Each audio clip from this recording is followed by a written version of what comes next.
नमस्कार, स्वदेश न्यूज की खास पेशकश खिल गया कमल में आप सभी का स्वागत है। मैं हूं आपके साथ राखी। बीजेपी की आंधी ने 3 राज्यों में कांग्रेस का सफाया कर दिया। न सपा, न बसपा, न आप, न कोई और बीजेपी की आंधी के आगे कोई नहीं टिका। मध्य प्रदेश, छत्तीसगढ़, राजस्थान में जिस जीत का अनुमान भाजपा को भी नहीं था, उससे कहीं ज्यादा सीटों पर भाजपा ने करिश्मा कर दिखाया। इन 3 राज्यों में जो जादुई आंकड़े तक भाजपा पहुंची है, उसकी कल्पना राजनीतिक विश्लेषकों ने भी नहीं की थी। बात मध्य प्रदेश की ही कर लें तो यहां मोदी मैजिक, शाह की रणनीति और मामा की लाडली बहना की रणनीति से मध्य प्रदेश में भाजपा ने जीत की जिस ऊंचाई को छुआ है, उसने साफ कर दिया कि आने वाले वक्त में भी भाजपा के आसपास कोई टिकने वाला नहीं है। वहीं राजस्थान में रिवाज को बरकरार रखते हुए आखिरकार मरुथरा की जनता ने प्रदेश के अगले 5 साल के लिए बीजेपी को स्वीकार किया। सबसे बड़ी बात यह है कि इस विधानसभा चुनाव में सीएम गहलोत के 14 मंत्रियों को करारी शिकस्त का सामना करना पड़ा। तो उधर छत्तीसगढ़ की जनता भी भूपेश पर भरोसा नहीं जता पाई है। नरवा गुरवा गरवा बारी जैसी योजनाएं भी अपना असर नहीं दिखा पाई और भूपेश बघेल छत्तीसगढ़ की सत्ता में कांग्रेस की वापसी नहीं कर पाए। तीनों राज्यों की यदि बात करें तो इन तीनों राज्यों में एक बात समान थी, वो थी भाजपा की ओर से सीएम फेस का ना होना। और यहां सिर्फ एक ही चेहरा था, वो था प्रधानमंत्री नरेंद्र मोदी। विधानसभा चुनाव में मध्य प्रदेश, राजस्थान, छत्तीसगढ़ में भाजपा को जो जोरदार जीत हासिल हुई, उसमें अमित शाह की रणनीति ने भी अपना पूरा काम किया। चुनाव के शुरुआती दौर से लेकर आखिर तक तीनों राज्यों की कमान अमित शाह और प्रधानमंत्री नरेंद्र मोदी अपने हाथों में लिए रहे। सभाओं, रैलियों, रोड शो के दौरान भाजपा के तमाम दिग्गजों ने जमकर हुंकार भरी, जिसने इतनी बड़ी जीत की राह को आसान बनाया। और निश्चित तौर पर देखिए, ये वाकई में जादू है, करिश्मा है, जो भी है, ये जनादेश जो है, वाकई में इसके आगे सबकी बोलती बंद है।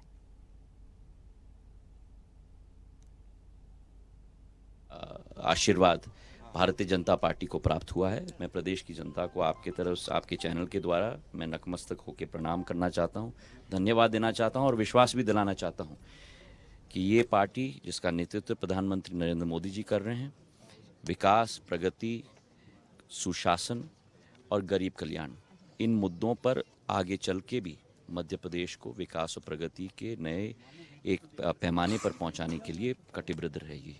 इस जीत का श्रेय प्रधानमंत्री नरेंद्र मोदी जी को जाता है, जिनके नेतृत्व में केवल मध्य प्रदेश में नहीं, लेकिन राजस्थान में, छत्तीसगढ़ में, देश के हर राज्य में, पूर्ण देश में भाजपा का झंडा फहराया है। ये भाजपा का झंडा अकेला नहीं है, ये उस हर गरीब का झंडा है, ये हर उस महिला का झंडा है, ये हर उस नौजवान का झंडा है जिसकी आशा और आकांक्षा है कि एक बुलंद, एक सशक्त भारत का भाग बने। और वही एक परिणाम हमें मध्य प्रदेश में देखने को मिला है। हमारे अमित शाह जी, हमारे जेपी नड्डा जी, जिन्होंने हमें मार्गदर्शन दिया, और उसी के साथ ज़मीनी स्तर पर हमारे भाजपा के कार्यकर्ताओं ने, जिन्होंने जी जान लगाई, हमारे प्रदेश के मुख्यमंत्री शिवराज सिंह चौहान जी, जिनकी जन कल्याणकारी योजनाओं के आधार पर यह नतीजा हो पाया, और हमारे प्रदेश के अध्यक्ष बीडी शर्मा जी। श्रेय इन सबको जाता है। हम कार्यकर्ता हैं, हमने कार्यकर्ता की अपनी भूमिका निभाई, गति और दिशा मिली। लेकिन जो आप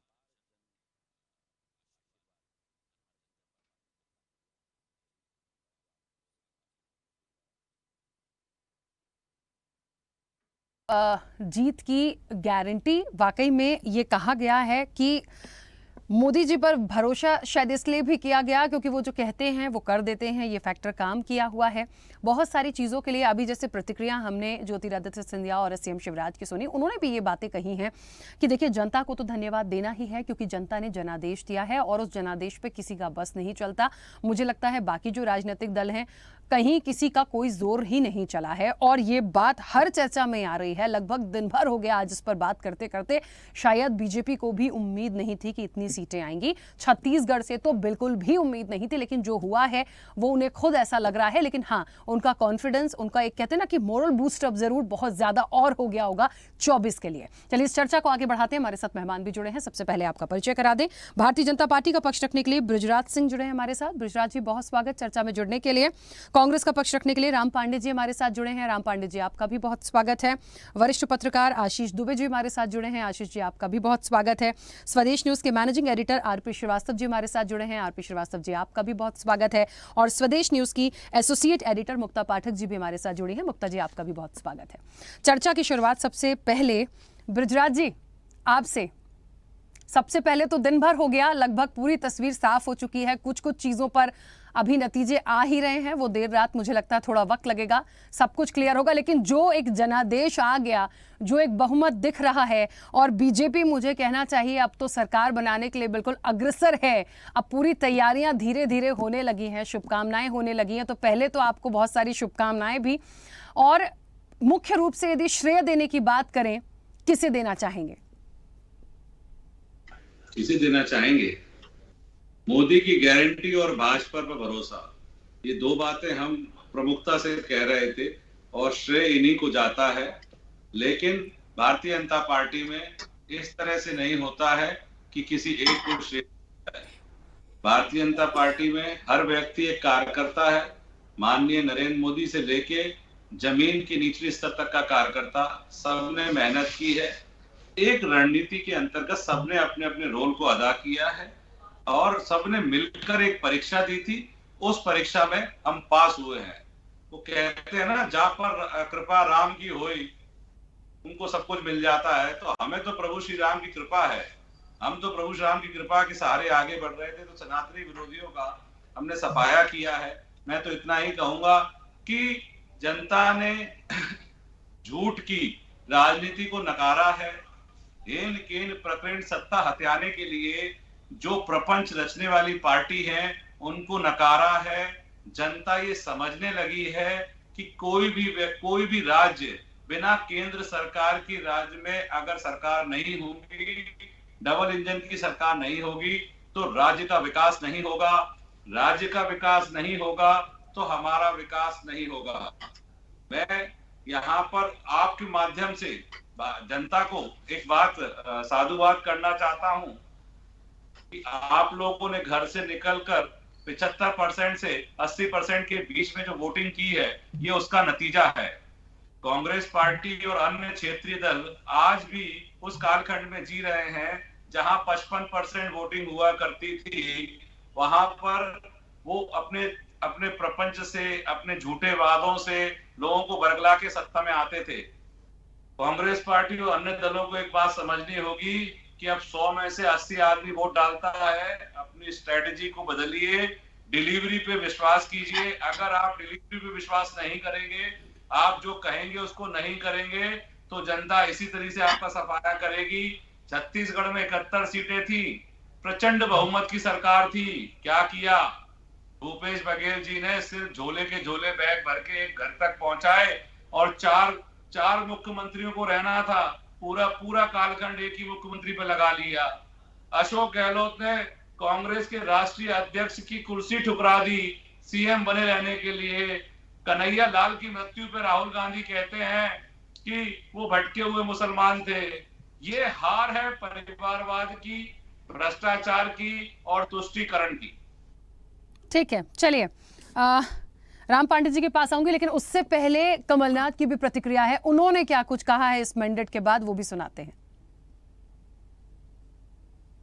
प्रजातंत्र के इस मुकाबले में हम मध्य प्रदेश के मतदाताओं का फैसला स्वीकार करते हैं। आज विरोधी दल के नाते और आगे भी जो हमारा कर्तव्य है, हम उस कर्तव्य पर डटे रहेंगे। सबसे बड़ी चुनौती हमारे सामने नौजवानों की भविष्य की है, बेरोजगारी की है और कृषि क्षेत्र की है। भारतीय जनता पार्टी को बधाई देता हूँ और उम्मीद करता हूँ कि जिस प्रकार जनता ने उन्हें समर्थन दिया है, वो उस पर खड़े उतरेंगे और जनता को जो विश्वास उन्होंने जताया है भारतीय जनता पार्टी पर, वो विश्वास बड़ी जिम्मेदारी से निभाएंगे। बिल्कुल, चलिए, तो कमलनाथ जी साफ तौर पर कह रहे हैं, एक तो बीजेपी के लिए उन्होंने शुभकामनाएं भी दी हैं और ये भी कह दिया है कि जो एक मैंडेट मिला है, जो एक समर्थन जनता ने दिया है, जनादेश दिया है, अब आपने जो कहा था उसका मान रखिएगा और आपको बहुत कुछ करना पड़ेगा। ये बात तो देखिए बिल्कुल सही है, क्योंकि जिस तरह से योजनाएं आई हैं, जिस तरह के वादे हुए थे, जिस तरह की और बातों को रखा गया है, तमाम चीज़ों को ले लीजिए आप, रसोई गैस सिलेंडर से लेके लाडली बहना से लेके तमाम चीज़ों का जिक्र किया गया इस इलेक्शन में, वो आपको करके भी दिखाना होगा, निभाना होगा। ये अब आपकी जिम्मेदारी है। राम पांडे जी, क्या कुछ कहेंगे आज के मैंडेट पर? बहुत बहुत बधाई भारतीय जनता पार्टी को जीत के लिए।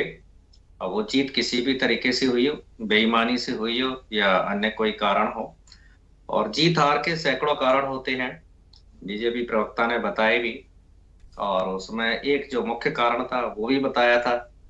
तो जो सबसे बड़ा कारण था हार जीत का सब प्रदेशों में, तो वो धर्म सबसे बड़ा कारण रहा है। वैसे तो कारण सैकड़ों हैं, महंगाई, बेरोजगारी, भ्रष्टाचार, घोटाले, चोरी, डकैती, ये सब छोटी बातें हो गई हैं इस चुनाव में।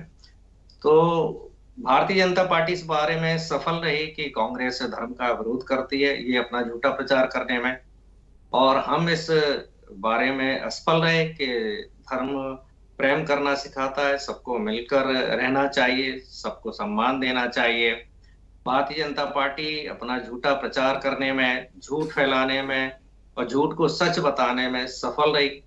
भाजपा के पास अपना झूठा प्रचार करने में और उसको सच बताने के लिए कई माध्यम है। भ्रष्टाचार का पैसा है, घोटाले का पैसा है, अखबार है, मीडिया है, सारे सीबीआई है, ईडी है, इनकम टैक्स है, सब कुछ है।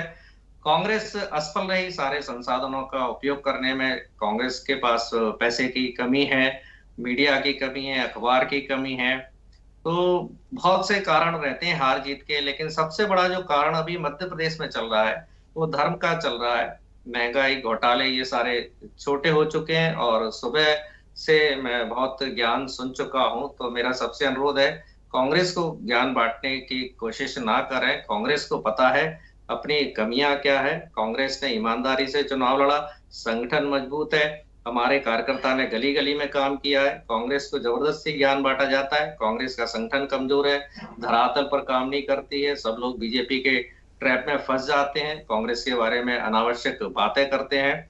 बीजेपी की तारीफ की जाए कोई दिक्कत नहीं है, लेकिन कांग्रेस ने ये नहीं किया, वो नहीं किया, इनमें झगड़े, इनमें लड़ाई, इनमें तोता फाड़ा, ये सब फालतू की बातें बहुत सुन चुके हम। इन बातों में कोई दम नहीं है। सबसे बड़ी बात है, अभी कहा कि राजस्थान में कन्हैया लाल का मुद्दा बनाया, बैनर पोस्टर हर जगह लगाए, हिंदू मुसलमान पर 3-3 दिन तक राजस्थान में एक पेज के विज्ञापन जाते हैं, डिबेट होती है हिंदू मुसलमान पर, जात भाषण देते हैं हिंदू मुसलमान पर। तो इससे बीजेपी का वोट बढ़ा, और बीजेपी एक्चुअल में हिंदू विरोधी है, सनातन विरोधी है। कांग्रेस हिंदू समर्थक है और सनातन समर्थक है, क्योंकि बीजेपी जितने भी कुकर्म करती है, क्योंकि धर्म कोई नहीं सिखाता है कि घोटाले करो, धर्म कोई नहीं सिखाता है झूठ बोलो, धर्म कोई नहीं सिखाता है झूठी घोषणाएं करो। 450 का सिलेंडर यदि आप दे रहे हैं, डबल इंजन की सरकार है, तो आपको पूरे देश में देना चाहिए। कहते हैं मोदी की गारंटी, अरे मोदी की गारंटी का केवल मध्य प्रदेश के लिए है? मोदी जी को उत्तर प्रदेश से क्या दुश्मनी है? 450 का सिलेंडर देना है तो सब जगह दें। 3000 का गेहूं मध्य प्रदेश में किसानों से खरीदेंगे, सब जगह खरीदें। मोदी जी कितना झूठ बोलते हैं, 2 करोड़ रोजगार देंगे, इससे बड़ा झूठ क्या होगा? बुलेट ट्रेन चलाएंगे, इससे बड़ा झूठ क्या होगा? काला धन लेकर आएंगे, टास्क फोर्स बनाएंगे, इससे बड़ा झूठ क्या होगा? स्मार्ट सिटी बनाएंगे, इससे बड़ा झूठ क्या होगा? मोदी जी सबसे ज्यादा झूठ बोलते हैं, शिवराज सबसे ज्यादा झूठ बोलते हैं, और यहाँ ज्ञान बांटा जाता है कि सबसे ज्यादा ईमानदार और सच्चा, सबसे सच्चा बोलने वाले यही लोग हैं। अभी भी ज्ञान बांटा जाएगा तो मोदी और शिवराज के एक झूठ को नहीं बताया जाएगा। शिवराज की 22,000 झूठी घोषणाओं पर कोई चर्चा नहीं की जाएगी, मोदी जी के किसी भी झूठ प्रचार नहीं की जाएगी। पांडे जी, जिस झूठ की बात हो रही है उस पे आप देखिए शिवराज जी की जीत किस मार्जिन से हुई है, पीएम मोदी का जादू कैसा चला है। क्या जनता आप ये कहना चाह रहे हैं कि यदि मान लीजिए दिग्गज झूठ भी बोलते हैं या बीजेपी झूठी भी है, लेकिन जनता तो समझदार है, जनता ने आपको भी कभी जिताया है, ऐसा तो नहीं है? देखिए, धर्म एक ऐसी चीज है और जाति, उसमें जनता अंधी हो जाती है। किसी जाति का गुंडा भी मारा जाता है तो उस जाति के लोग रोते हैं कि हमारी जाति का गुंडा क्यों मर गया, हमारी जाति के गुंडे का एनकाउंटर क्यों हो गया। तो धर्म और जाति के सामने सब अंधे हो जाते हैं, किसी को कुछ नहीं दिखाई देता है। ये सबसे बड़ा मुद्दा है आजकल। ठीक है, लेकिन धर्म सत्य सिखाता है, भारतीय जनता पार्टी असत्य सिखाती है। धर्म न्याय सिखाता है, भारतीय जनता पार्टी अन्याय सिखाती है। सुप्रीम कोर्ट के डिसीजन को भारतीय जनता पार्टी कहती है हमारा है, हमने लोकसभा राज्यसभा से कानून पास करवाया है, इस तरह से ये बातें करते हैं। सब जगह धर्म का दुष्प्रचार किया है और एक धर्म का झूठा आवरण ओढ़ लिया है। जैसे कहते हैं ना, वो शेर की खाल में भेड़िया। अब किसी ना किसी दिन तो शेर की खाल उतरेगी और भेड़िए का पता चलेगा, तब तक देश का बहुत बड़ा नुकसान हो चुका होगा। ठीक है। और आप देखना, जहां अंधविश्वास होता है, जहां अंधविश्वास होता है वहां अनर्थ होता है। लोग अंधविश्वास में अपने बच्चों की बलि दे देते हैं। कोई कह देता है कि तुम्हारा घर अच्छा हो जाएगा, तुम समृद्ध हो जाओगे, अपने बच्चे की बलि दे दो। तो अंधविश्वास में लोग अपने बच्चे तक की बलि दे देते हैं। तो धर्म के प्रति और जाति के प्रति लोग अंधे रहते हैं। हमारा काम है जागरूक करने का। हम जागरूक करने में असफल रहे, हम ईमानदार थे। हम ये बताने में असफल रहे कि हम ईमानदार है, भारतीय जनता पार्टी बेईमान है। हम ये बताने में असफल रहे कि भारतीय जनता पार्टी बेईमान है, भारतीय जनता पार्टी झूठ बोलती है। हम ये बताने में असमर्थ रहे, हम नहीं बता पाए कि भारतीय जनता पार्टी झूठी पार्टी है। ठीक है राम पांडे जी, चलिए वापस आऊंगी। आशीष दुबे जी, सबसे पहले तो आपकी प्रतिक्रिया आज के मंडट पे, बाकी सवाल बाद में लूंगी। नहीं, देखिए अब ये जो नतीजा आया है तो साफ है कि ये वोट जो जनता ने दिए हैं, या जिस तरह से भी जनता ने अपने लोगों को चुना है, तो इसमें कोई बहुत ज़्यादा अब जो मीमांसा की जाएगी ये बाद में पार्टी के स्तर पे दोनों ही पार्टी करेंगी कि जीत की इतनी बड़ी वजह क्या है और हार की इतनी बड़ी वजह क्या है। लेकिन प्रारंभिक तौर पर अगर हम उसको देखें तो साफ तौर पे लगता है कि भाजपा अपनी बातों को पहुंचाने में ज़्यादा कामयाब हुई, या ज़्यादा लोगों को कन्विंस कर पाई, ज़्यादा अच्छे से उसने अपने चुनाव को मैनेज कर लिया। कांग्रेस के पास भी पूरा मौका रहा, कांग्रेस ने पूरी ताकत लगाई, लेकिन जो जहाँ तक वो पहुँचा, अपनी बात पहुँचाने की बात होगी, या जो प्रत्याशियों के चयन की बात है, कई तरह के जो मुद्दे हैं, वो उसमें कांग्रेस कहीं ना कहीं बीजेपी से पीछे रही, जिसका वजह ये रहा। ये ज़रूर है कि जो इतनी बड़ी जो जीत है भाजपा की, जहाँ तक मैं मानता हूँ कि भाजपा के अंदर खानों में भी इतनी बड़ी जीत की संभावना शायद अंदाज नहीं लगाया गया होगा। मंच पर जो वादे दावे किए जाते हैं वो एक अलग बात है, भीतरी तौर पर भाजपा उस चुनाव को लेकर कितनी सतर्क थी, कितनी सशंकित थी, ये इस बात से नज़र आता है कि भाजपा 3 महीने पहले से 4-5 केंद्रीय मंत्रियों की निगरानी में वो पूरा चुनाव करा रही थी। प्रधानमंत्री ने 30, 35, 40 सभाएं करी, रोड शो किए, गृह मंत्री ने किए, सारे नेताओं को यहाँ पे लाया गया। तो ये चुनाव टफ था, बहुत टफ था। रिजल्ट जितना बड़ा आया है उसमें यही लगता है कि बीजेपी ने उस तरह से चुनाव लड़ा जैसे वो सत्ता में कई साल बाद वापस आने की कोशिश कर रही हो, एक उस तरह से उसने पूरा चुनाव लड़ा है। तो इसका असर भी दिखा, नतीजा भी सामने आया।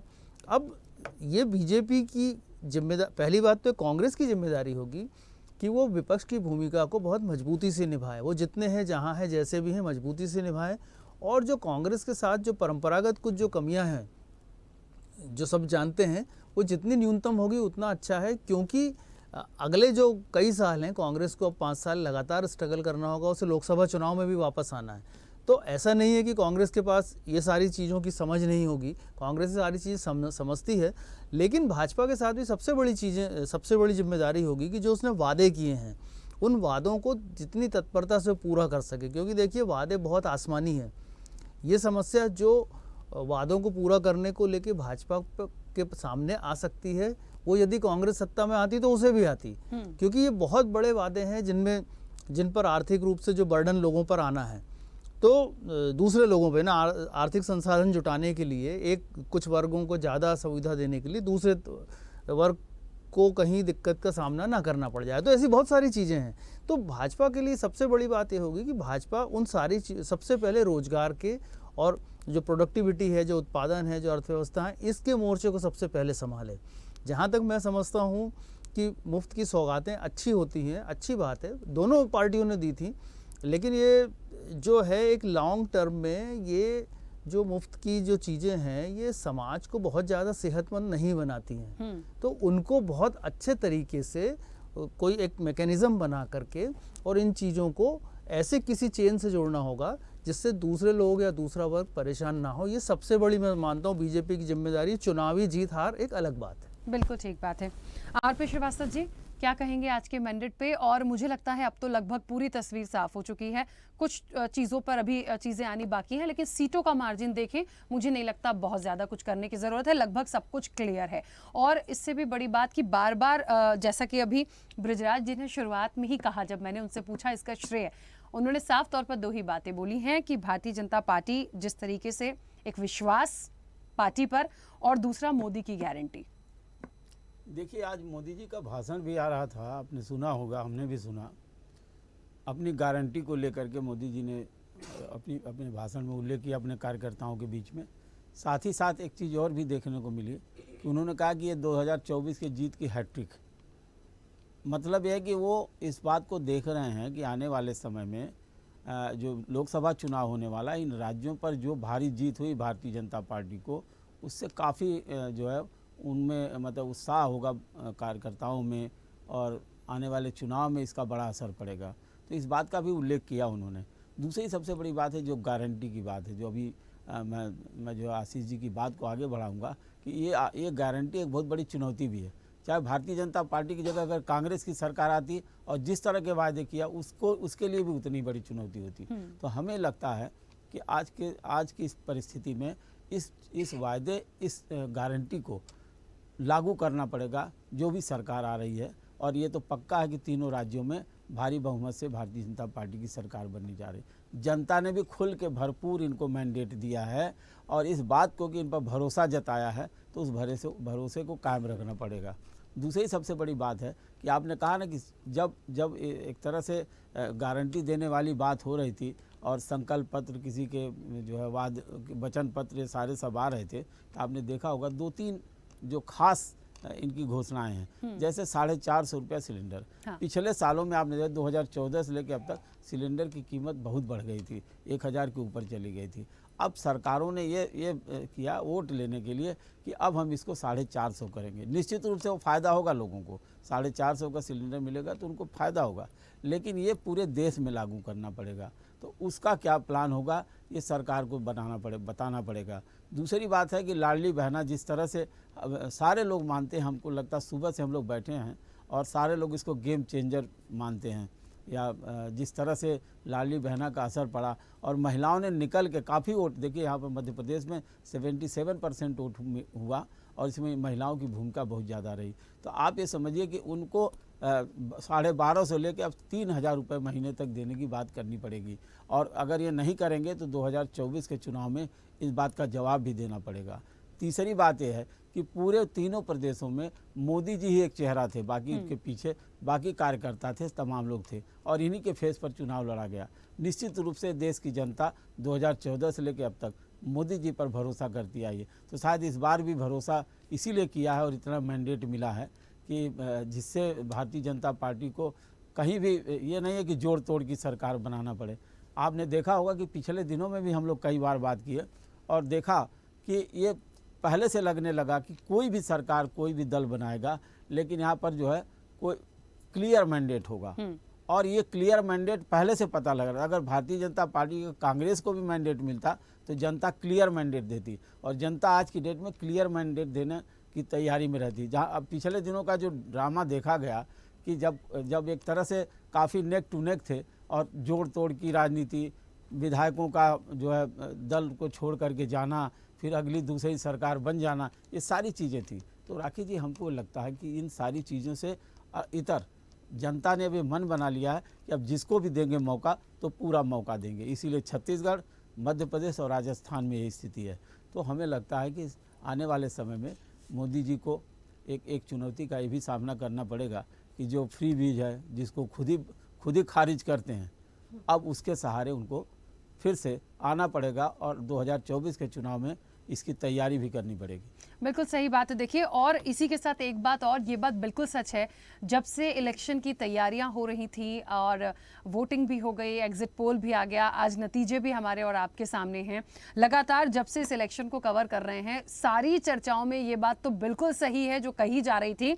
स्वदेश न्यूज़ भी कह रहा था, हमारे मैनेजिंग एडिटर भी कह रहे थे, और हम लोग भी ये तमाम बातें कर रहे थे कि जो भी मैंडेट होगा वो क्लियर मैंडेट होगा, जोड़ तोड़ वाली स्थिति नहीं होगी। और देखिए, वही चीज़ आज हमारे और आपके सामने है। और एक बात आरपी श्रीवास्तव जी जो भी कह रहे थे कि जितनी चीज़ें फ्रीबीज वाली जो बात हुई है, मुझे लगता है जितनी कह दी हैं, जिसके साथ निकालना है तमाम चीज़ों को, और जितनी वादे किए हैं वो निभाने वाकई में बड़ा टास्क है। ये करके ही दिखाना पड़ेगा, क्योंकि 24 भी है, और यदि कॉन्फिडेंस है कि 24 भी निकाल लेंगे तो अभी फिर ऐसा नहीं है। ये तो 5 साल की बात है, और भी जनता आने वाले समय में देखेगी कि फिर क्या करना है। तो मुझे लगता है थोड़ी सी टेंशन तो होगी कि अब इसे इम्प्लीमेंट करना कैसे है। मुक्ता जी क्या कहेंगे आज के मैंडेट पर? देखिए, सबसे पहले तो ये कहना चाहूँगी कि लगातार जिस तरह से ये जो प्रचंड बहुमत आया है, ये बीजेपी को भी नहीं अंदाज़ा था कि इतना आएगा। जैसे कि आज हम सीएम हाउस में थे, कवरेज में थे, तो वहाँ पे हमारी मुलाकात साधना सिंह चौहान से हुई। तो उन्होंने बताया कि उनको मुख्यमंत्री जी ने बताया था एक पूरा कैलकुलेशन करके, चूँकि मुख्यमंत्री ने सबसे ज़्यादा सभाएं की थी इस पूरे चुनावी जो दौर के दौरान, लगभग 11 से 14 सभाएं पर डे वो कर रहे थे। तो उन्होंने 151 का आंकड़ा दिया था, उन्होंने बताया था कि, और उन्होंने लिखा था।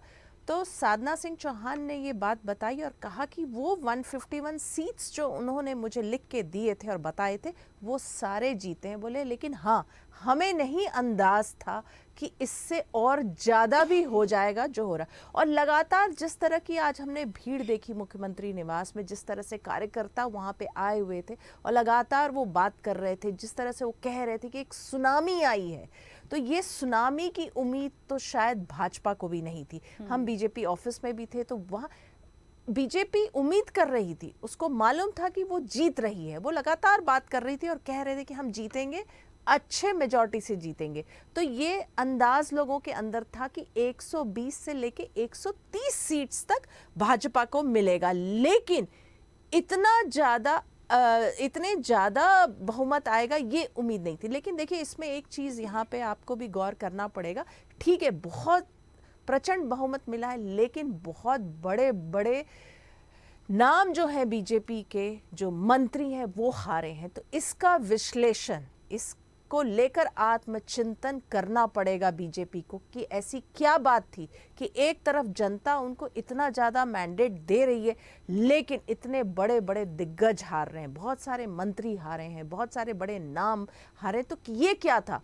आज मुख्यमंत्री ने कहा कि नहीं, कोई एंटी इनकम्बेंसी नहीं थी, ये कांग्रेस वाले जो है वो ज़बरदस्ती का ये माहौल बना रहे थे कि मध्य प्रदेश में एंटी इनकम्बेंसी नहीं थी। उनकी बात को हम मान लेते हैं, चलिए एंटी इनकम्बेंसी नहीं थी तभी इतना अच्छा मैंडेट मिला, लेकिन अगर एंटी इनकम्बेंसी नहीं थी तो आपके इतने दिग्गज मंत्री कैसे हार गए? यानी कहीं तो कुछ है, और इसमें बीजेपी को आत्मविश्लेषण करना पड़ेगा। और वो चूंकि बीजेपी के अंदर एक सिस्टम है कि उन लोग बहुत सारी बैठकें करते हैं, बातचीत करते हैं, आत्मचिंतन करते हैं, तो ये उनको करना पड़ेगा कि क्यों उनके दिग्गज हार गए अगर इतना सारा मैंडेट मिला। और जो लहर जो है, जो हम लोग लगातार बात कर रहे हैं, जो लगातार ये स्वदेश न्यूज़ में डिस्कशन चल रहा था कि इस बार जो भी सरकार बनेगी वो एक क्लियर मैंडेट के साथ बनेगी, ताकि दल बदल नहीं होगा, 2020 रिपीट नहीं होगा, वो हुआ है। पहली बात, बीजेपी को कॉन्फिडेंस था कि उसको वो सरकार बना रही है, वो बना रही है। अब यहाँ पे एक सवाल उठ रहा है जो सबके मन में है कि अब मुख्यमंत्री कौन होगा? क्यों? क्योंकि देखिए, अगर केवल मध्य प्रदेश में जीतते तो हम कहते कि शिवराज सिंह चौहान या उनके सरकार की योजनाओं के कारण जीते, लेकिन नहीं, कमल अगर खिला है तो 3 राज्यों में खिला है, और वहाँ पे जो फेस थे वो प्रधानमंत्री नरेंद्र मोदी थी। यानी मोदी मैजिक की जो बात हो रही है वो वाकई में हुआ है। तो अब मध्य प्रदेश के लिए सबसे, अब जीत तो हो गई है, प्रचंड बहुमत मिल गया है, अब जो सवाल उठेगा वो यही उठेगा कि क्या 5वीं बार शिवराज सिंह चौहान या कोई नया चेहरा? ये अब एक सवाल रहेगा जिस पे अब डिस्कशन शुरू होगा और कयास का दौर चलेगा जब तक कि विधायक दल की बैठक नहीं हो जाती या केंद्र से कोई वो नहीं आता, डायरेक्शन नहीं आता कि कौन मुख्यमंत्री बनेगा। बिल्कुल ब्रजराज जी, मुझे ऐसा लगता है ये बात तो है, क्योंकि शपथ ग्रहण की तैयारी होगी, बैठकों का दौर लगातार शुरू वैसे ही हो चुका था। आज तो जैसे सीटों के जब आंकड़े बढ़े थे तो शुरू हो गई थी। ये तो बड़ा सवाल है ही, क्योंकि इसके बाद वही होता है कि आखिर सीएम फेस कौन होगा। ये मुझे पता है आप कहेंगे कि शीर्ष नेतृत्व देखेगा, मुझे पता है, इसलिए मैं पूछूंगी नहीं, लेकिन ये ज़रूर पूछूंगी कि निश्चित तौर पर दूसरे स्टेट्स को थोड़ा सा मैं यहाँ पर लाऊंगी। राजस्थान की बात करूँ, छत्तीसगढ़ की बात करूँ, यहाँ पर भी ऐसा कोई चेहरा था नहीं, पीएम मोदी का ही चेहरा था। तो जहाँ तक चेहरे की बात हो गई या नेतृत्व की बात हो गई तो शीर्ष नेतृत्व ही रहा है। लेकिन एक बात यहाँ पे ये चीज, जो दिग्गज हारे भी हैं उनका क्या है? क्या हार गए हैं इसलिए कोई जिम्मेदारी नहीं है, उस पर मंथन किया जाएगा, किसी और को मौका दिया जाएगा? या फिर ये हो सकता है कि यदि पहली बार हार गए हैं या किसी कारण से बहुत डिफरेंस नहीं है तो कोई जिम्मेदारी हो सकती है? प्लीज ऐसा मत कहिएगा कि ये भी शीर्ष नेतृत्व तय करेगा। गुजरात जी, मेरी आवाज पहुंच रही है? शायद चलिए फोन ही कट गया है, दोबारा कनेक्ट करने की कोशिश करेंगे। राम पांडे जी, कांग्रेस एक, अभी जैसे आशीष जी कह रहे थे कि जो जितना जैसा भी आया है ठीक है, आपने भी स्वीकार किया, सब उसको स्वीकार करेंगे आप, लेकिन जिन मुद्दों की आप बात कर रहे थे या आपको लगता है कि बीजेपी झूठ बोलती है या बीजेपी भ्रष्टाचार करती, जो भी बातें हैं उसके लिए बड़ी मजबूती के साथ अब कांग्रेस को अपनी बात रखनी पड़ेगी, क्योंकि 24 है तो 24 के लिए कम से कम यहाँ ना सही 24 के लिए उन बातों को सामने रखा जाए कि कांग्रेस की एक जो जगह है वो कम से कम बने। अब कांग्रेस कोई नया रास्ता देखेगी। एक मैंने बल्ब का आविष्कार किया था एडिसन ने, तो उनके बारे में पढ़ा, उनसे पूछा कि आप 1000 बार फेल हो चुके हैं और आप बल्ब नहीं बना पाए, तो आप बंद क्यों नहीं कर देते? तो उन्होंने कहा कि मुझे पता है कि मेरे ये सफल होने के 1000 रास्ते बंद हो चुके हैं, अब मैं नया रास्ता ढूंढूंगा। तो जितनी भी बातें अभी चल रही हैं ये सब फेल हो चुकी हैं। अभी कह रहे हैं कि बीजेपी को ये करना पड़ेगा, वो करना पड़ेगा। बीजेपी कुछ भी ना करे, कोई फर्क नहीं पड़ेगा। मोदी जी ने इतनी घोषणाएं की थी, कोई पूरी नहीं हुई। शिवराज जी 22,000 जो घोषणाएं कर चुके, कोई पूरी नहीं हुई, फिर भी ये जीत गए।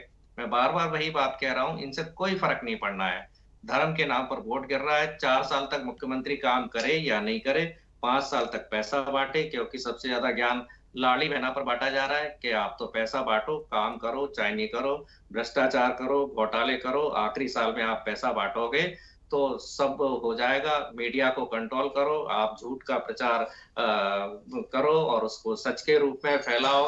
यदि कोई सच बोल रहा है तो उसका गला दबा दो ईडीआई के माध्यम से, और जो भी भ्रष्टाचार है उसको अपनी पार्टी में ले लो। आज देखो सारी पार्टियां बिल्कुल साफ होती जा रही हैं, जितने भी भ्रष्टाचारी हैं सब भारतीय जनता पार्टी में जाते जा रहे हैं। सबको पता है कि भारतीय जनता पार्टी के बाहर कोई भी भ्रष्टाचारी, कोई भी घोटालेबाज, कोई भी बेईमान जिंदा नहीं रह सकता, ईडी पहुंच जाएगी। तो जितने भी भ्रष्ट शराबी कबाड़ी हैं सब बीजेपी में जा रहे हैं, और जब इतने भ्रष्ट घोटालेबाज लोग बीजेपी में जाएंगे तो देश का क्या होगा। लेकिन जो भी घोटालेबाज है, भ्रष्ट है, वो उसको पता है कुछ भी मत करो, 5 साल कुछ भी ना करो, जब आखिरी महीने चुनाव प्रचार के लिए जाएंगे तो 4 नारे याद रखो।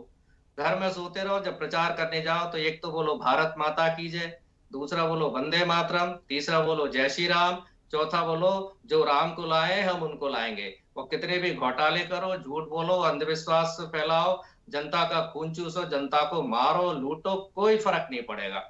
तो जब तक ये धर्म का दुरुपयोग प्रचार माध्यम से करते रहेंगे, झूठ फैलाते रहेंगे, दूसरी पार्टियों को धर्म विरोधी बताते रहेंगे, खुद धर्म विरोधी है और खुद अपने आप को धार्मिक बताते रहेंगे, तो इससे ये जीत सकते हैं, लेकिन देश का नुकसान होगा, दूरगामी देश का बहुत बड़ा नुकसान होगा। और हम नुकसान देख रहे हैं, लोग ये फालतू की बातें सुन रहे हैं, ये नहीं देख रहे। बीजेपी ने क्या कांग्रेस को मना किया है ये सब बोलने के लिए कि जय श्री राम मत बोलिए या आप ऐसी बातें मत करिए? मुझे लगता है ये तो कोई भी बोल सकता है जो सनातन धर्म से, आप भी हैं मैं भी हूं, तो फिर बीजेपी को ही इस पे मैंडेट मिलता है, दूसरों को क्यों नहीं? कोई ऐसा कोई बैन तो है नहीं कि बोल नहीं सकते?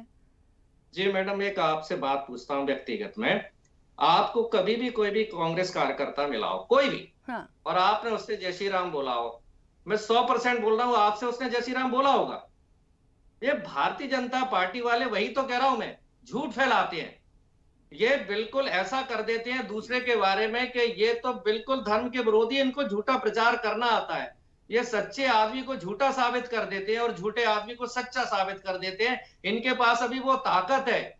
लेकिन हमने धर्म में हमेशा पढ़ा है, अंत में सत्य की जीत होती है, अंत में राम की जीत होती है, अंत में कृष्ण की जीत होती है। रावण को हारना पड़ता है, चाहे सोने की लंका हो, कंस को हारना पड़ता है, चाहे वो कितनी भी हत्याएं कर ले, चाहे कितना भी दुराचार कर ले, एक समय आता है, हो सकता है इनका समय 10 साल का हो, 20 साल का हो, जो भी हो, देश का बेड़ा गर्क हो जाए। एक दिन सबको संभलना पड़ेगा, एक दिन सबको जागरूक होना पड़ेगा, एक दिन सबको शिक्षा पर आना पड़ेगा, एक दिन सबको पाखंड और अंधविश्वास से दूर होना पड़ेगा।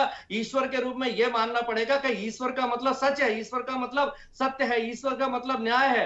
इन्होंने आज देश को यह बता दिया है कि ईश्वर का मतलब झूठ है, असत्य है, दुराचार है। जो भी राम जितने पांडे भी जी, घपले राम घोटाले पांडे जी, सकते कर लीजिए। 2018 में आप आए थे, कितना अच्छा मैंडेट था, मतलब देख के अच्छा लग रहा था। तो क्या जय श्री राम पर आए थे, योजनाओं पे आए, एक बदलाव की बयार हुई, जनता ने स्वीकारा कांग्रेस को, फिर उसके बाद जो हुआ उसको छोड़ दीजिए। तो सिर्फ ये कह देना कि इसी के बलबूते पे वोट मिल रहे हैं, वो भी इतना मैंडेट सिर्फ धर्म पे मिल रहा है, ये सुनने में अच्छा बता रहा हूँ जी, मैं बता रहा हूँ आपको। जब भी चुनाव होता है, आप ये समझ लीजिए, धर्म के कारण भारतीय जनता पार्टी की शुरुआत 25,000 वोट से होती है और कांग्रेस की शुरुआत 0 से होती है। यदि कोई 25,000 वोट, तो ये कवर करना है, जब भी कांग्रेस का प्रत्याशी जीत रहा है तो उसको 25,000 एक्स्ट्रा वोट लाने पड़ते हैं, तब जीतता है। 2018 का चुनाव हम इसलिए जीतते हैं, उसमें हमारे 25,000 वोट एक्स्ट्रा जोड़ दीजिए, जो इस बार कम रह गए। तो हमारे प्रत्याशी को इनके प्रत्याशी से 4 गुना काम करना पड़ता है, इनके प्रत्याशी को 2 गुना झूठ बोलना पड़ता है, 2 गुना झूठी बातें करनी पड़ती है। तो जीतते जहां हैं हम, वहां हमें अथक प्रयास करना पड़ते हैं, उन लोगों के बीच में जाके मेहनत करना पड़ती है। कई मुद्दे हैं, लेकिन सबसे बड़ा मुद्दा यही है, धर्म है, पाखंड है, अंधविश्वास है और झूठा प्रचार है। बात ये है, किसी को भी धर्म विरोधी बता देते हैं, ये जिस दिन चाहेंगे आपको धर्म विरोधी बता देंगे। अब बताइए, हमारे सारे देश के बुद्धिजीवी पागल है क्या? सारे बुद्धिजीवी छत्तीसगढ़ में कांग्रेस को जिता हुआ बता रहे हैं और सारे के सारे फेल हो गए। क्या कारण है ये ईवीएम सेट है, मतदान में गड़बड़ी है, कर्मचारियों का वोट हायर किया है। मैं ईवीएम की बात इसलिए नहीं कर रहा था क्योंकि ये कहेंगे कांग्रेस वाले रोने लगे, कर्नाटक भी जीत गए तो ईवीएम की बात नहीं की। ईवीएम भी बहुत बड़ा फैक्टर है। जब सारी दुनिया कह रही है कि छत्तीसगढ़ में कांग्रेस जीतेगी, मध्य प्रदेश में कांग्रेस जीतेगी, कर्मचारियों के वोट कांग्रेस मिलेंगे, बैलेट पेपर की वोटिंग हो रही है, ओपीएस के नाम पर कर्मचारियों ने कांग्रेस को वोट दिया और कर्मचारियों के वोट में कांग्रेस हार रही है। चलिए, तो ये क्या बेईमानी नजर नहीं आती है? आज दिन भर से नहीं सुना था, लेकिन अंततः मुझे लग रहा था इस इलेक्शन में ईवीएम का नाम नहीं आएगा, आ गया, धीरे से आया, ईवीएम पे भी ठीक रहा आया। खैर ठीक है राम पांडे जी, वही आपने कर दिया ठीक रहा, वही तो कह रहा हूं। हम लोग कुछ भी बोलेंगे तो हमारे बारे में उसी समय नेगेटिविटी फैला दी जाएगी। आपने भी नेगेटिविटी उसी समय कर दी कि ईवीएम पर ठीक रहा फौक दिया। इस बारे में आप ये सवाल कर सकती थी कि ये सवाल जायज है या नहीं है।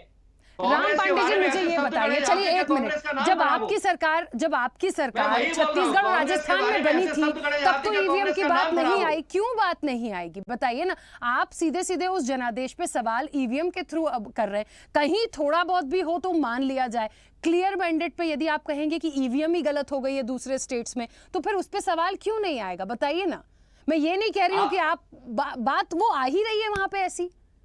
आपने कभी यह पूछा, बीजेपी के राष्ट्रीय प्रवक्ता ने ईवीएम पर किताब क्यों लिखी कि ईवीएम से फर्जी मतदान होता है? ये जीवीएल नरसिम्हा बीजेपी के राष्ट्रीय प्रवक्ता लिख चुके हैं। क्या भारतीय जनता पार्टी ने उनका इस्तीफा लिया? कभी आपने सवाल पूछा जीवीएल नरसिम्हा से? राम पांडे जी, कर्नाटक में कैसे हुआ इस बार घोटाला होता है? क्या लाल कृष्ण अडवाणी को आपने कभी कहा? चलिए ठीक है, मतलब बीजेपी और भी कुछ भी कहे तो ठीक सच है, है। ठीक है। चलिए आशीष दुबे जी अपनी बात रखिएगा। सवाल बहुत सारे दब गए। नहीं देखिए, अब ये सब सारी चीज़ों का सारा दारोमदार अब सिर्फ यही है कि देखिए, कांग्रेस का, जैसा मैंने पहले भी कहा, कांग्रेस की जिम्मेदारी कम नहीं हुई है, कांग्रेस की जिम्मेदारी बढ़ गई है।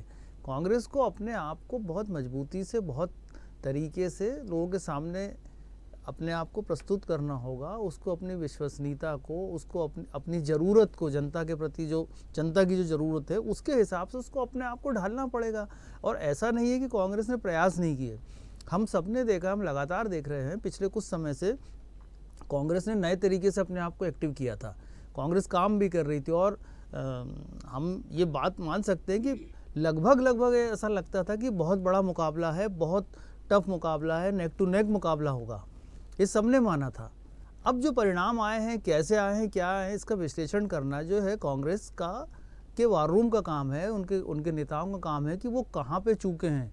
अब जैसे अभी बात की जा रही, कोई हो सकता है इसमें क्या कोई और तरीका हो गया हो या कोई चीज़ें हो गई, तो ये सब चीज़ें अब जो मैं कह रहा हूँ सारी जिम्मेदारी कांग्रेस की है कि वो बहुत ठंडे दिमाग से, बहुत शांति से सारी चीज़ों को सोचे समझे, जनता के सामने लाए, प्रस्तुत करे, क्योंकि अभी कोई एक हार से कोई चीज़ें खत्म नहीं हो गई हैं।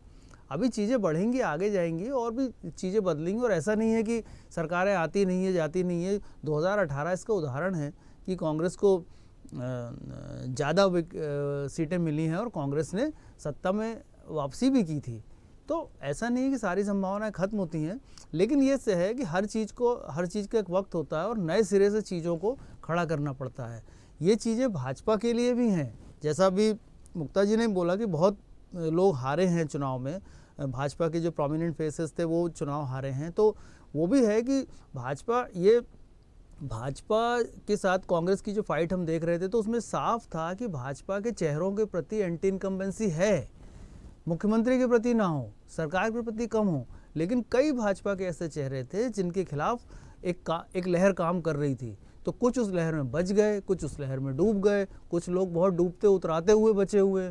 तो बहुत चीज़ें हैं जो सबको सोचना होंगी। भाजपा को भी अपने आप को नए रूप में गढ़ना ही होगा, क्योंकि एक जैसी चीज़ें लंबे समय तक चलने के बाद बहुत सारी एक रास्ता सी आ जाती है। मध्य प्रदेश में चूँकि भाजपा लगभग ही 20 साल मान लिया जाए, 18.5 साल से काम कर रही है और अब उसको 5 साल और काम करना, तो इस तरह 23.5 साल उसे अभी का उसका जो पीरियड होगा, तो एक 23-24 साल में तो तकरीबन 2 जनरेशन बदल जाती हैं।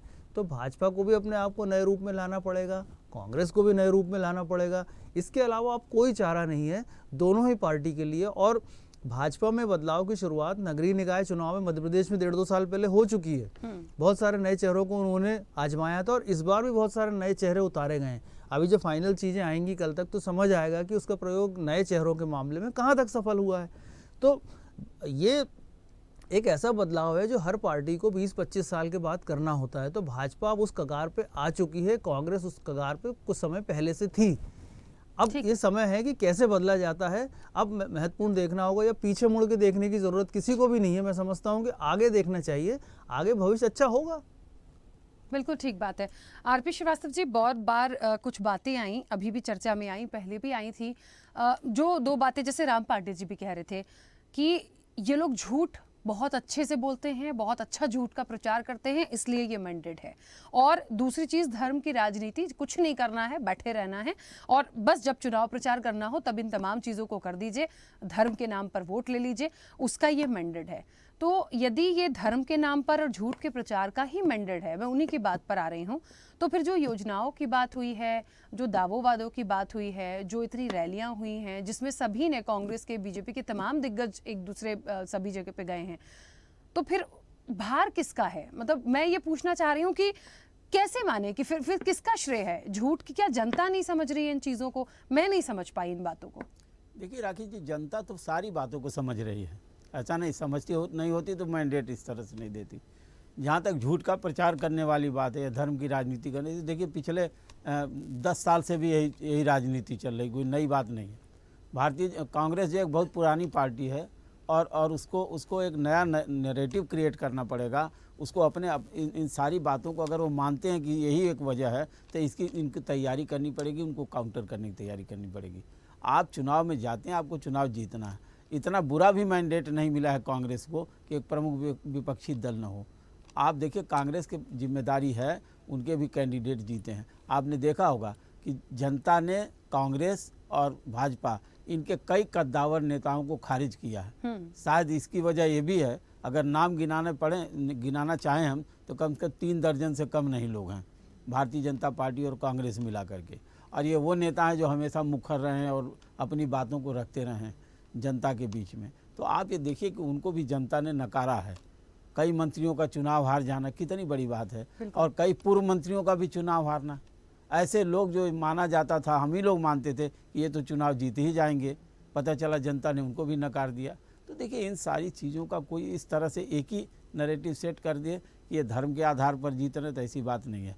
आपने भी जातिगत जनगणना की बात करा, धर्म के सामने मंडल के सामने, कमंडल के सामने मंडल खड़ा करने की कोशिश किया, जनता ने स्वीकार नहीं किया। हो सकता है 2024 में उस बात को स्वीकार करे। तो आप भी एक नया नैरेटिव गढ़ रहे हैं, ऐसा नहीं है कि नहीं गढ़ रहे हैं, आपके सामने भी ऐसी स्थितियाँ हैं। तो मेरा ये कहना है कि इन सारी बातों से इतर अगर आपको आगे बढ़ना है तो इन सारी चीज़ों को समझना पड़ेगा।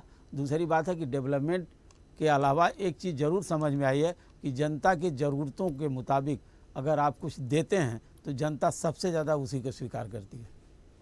बिल्कुल सही है मुक्ता जी, क्योंकि कमल तो खिल गया, अब जिसको जो कहना है वो कहते रहें, क्योंकि मुझे लगता है आगे की राह अब इस चीज़ की है कि तीनों ही स्टेट में अब सीएम कौन होगा, और निश्चित तौर पर इसके लिए बैठ के मीटिंग्स, मंथन, तमाम चीज़ें होनी हैं। लेकिन ये भी बड़ा महत्वपूर्ण होगा कि 24 के लिए जो तैयारी होगी इन तमाम लोगों की, जो जनता का जनादेश होगा, एक बार फिर से वो तमाम जो फ्रीबीज की बात निकली थी, जो मुद्दों की बात मिली थी, मुझे ऐसा लगता है विधानसभा के लिए कभी ऐसा सोचा नहीं था। हमेशा ये सोचते थे कि किसी भी स्टेट की उसकी स्ट्रैटेजी बहुत मैटर करती है, उनकी क्या वादे हैं, वो जनता को क्या देंगे, वहाँ का विकास कैसे होगा, उस स्टेट के लिए क्या अच्छा, ये बात होगी।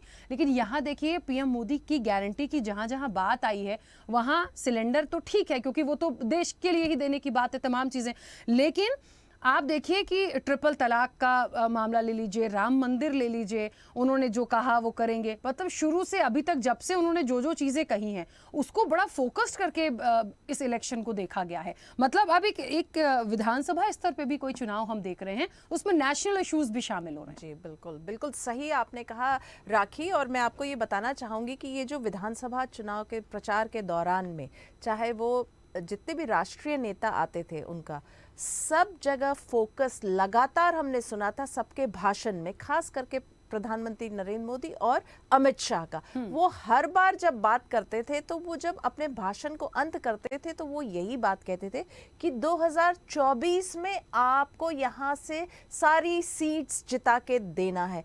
तो लगातार इस विधानसभा हम मध्य प्रदेश की बात करें क्योंकि हमने मध्य प्रदेश में पूरा कवरेज किया, लगातार हम लोग घूमते रहे, तो जहां जहां हमने इनके भाषण सुने लगातार वो 2024 की बात कर रहे थे। और जब हम लोग उनका लाइव देखते थे, चाहे वो राजस्थान की बात करें या अन्य राज्यों में जब वो जा रहे थे, तो वहां भी वो 2024 को लगातार फोकस कर रहे। तो देखिए ये वाले विधानसभा से ही 2024 की बात हो रही है। और जो आपने अभी बात की, प्रधानमंत्री ने जो कहा कि ये मोदी की गारंटी है, बिल्कुल वही चीज है, वही उनका चेहरा सामने था, कोई सीएम फेस नहीं था। मोदी का गारंटी, मोदी का मैजिक, क्योंकि जो बीजेपी में आज हम लोग दिन भर जब घूम रहे थे तो सब यही बात कर रहे थे कि मोदी का मैजिक चल गया है, मोदी का मैजिक चला। जहां तक कांग्रेस की हम बात कर रहे हैं, जो लगातार इतनी सारी जो बातें आ रही हैं, तो देखिए कांग्रेस को रीब्रांडिंग करने की ज़रूरत है, रीफोकस करने की ज़रूरत है, रीबूट करने की ज़रूरत है, कहीं ना कहीं रिफ्रेश करने की ज़रूरत है। अगर आप लगातार इतनी बार से हार रहे हैं तो एनालिसिस करने की ज़रूरत है कि क्या नहीं काम कर रहा है, क्या नहीं वर्क कर रहा है, क्या गलती हो रही है। क्योंकि आप याद करिए कमलनाथ लगातार कह रहे थे कि हम जीत रहे हैं, 130 से ज़्यादा सीट्स आ रही हैं। नकुलनाथ कह रहे थे 7 तारीख को शपथ लेंगे, सब इनवाइटेड हैं। आज सुबह पूर्व मुख्यमंत्री दिग्विजय सिंह ने कहा कि हम 130 सीट जीत रहे हैं। जब एग्जिट पोल आ रहे थे तो लगातार कांग्रेस उंगली उठा रही थी कि ये क्या हो रहा है, इतना हो ही नहीं सकता। जबकि मैंने आज आपसे अभी शेयर किया कि साधना सिंह ने बताया कि उनको मुख्यमंत्री ने उस दिन बताया था कि 151 सीट्स ये हैं। उन्होंने कहा उन्होंने मुझे लिख के दिया था और हमने बीजेपी उसमें जीत गई वो सारे सीट्स। तो रीफोकस की जरूरत है कांग्रेस को। देखिए हारने के बाद कोई बहुत इसको इस तरह से ना ले आप, लेकिन सोचिए तो क्या गलत है। क्या आप बार बार ब्लेम कर रहे हैं कि धर्म के कारण बीजेपी जीत रही है, इसके कारण जीत रही है, तो आप अपने आप में भी तो देखिए कि क्यों आप हार रहे हैं। चलिए मुक्ता जी रोकूंगी क्योंकि समय हो गया है। आप सभी मेहमानों का बहुत शुक्रिया इस चर्चा में जुड़ने के लिए, और मुझे लगता है जीत की गारंटी है।